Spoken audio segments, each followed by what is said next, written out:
Red colour. এই 4টা side colour করলাম, নিচেরগুলো আবার অন্য কালার করতেছি। তারপর এটাতে করতেছি অন্য আরেকটা কালার। সবগুলো আমি ভিন্ন কালার করতেছি। এখন আমি যেটা করব, ম্যাজিক টুলের কাজ কি?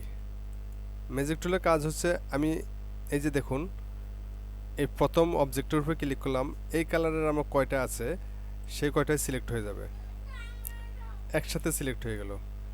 এখন একসাথে যেহেতু সিলেক্ট হয়ে গেল, আমি তিনোটা অবজেক্টেরই আমি কালার পরিবর্তন করতে চাচ্ছি। তাহলে সেজন্য আমার ড্রপার টুল নিয়ে আই ড্রপার টুল নিয়ে এখানে একটি কালার উপরে সিলেক্ট করলেই আমার তিনটি সেম কালার হয়ে যাবে, পরিবর্তন হয়ে যাবে।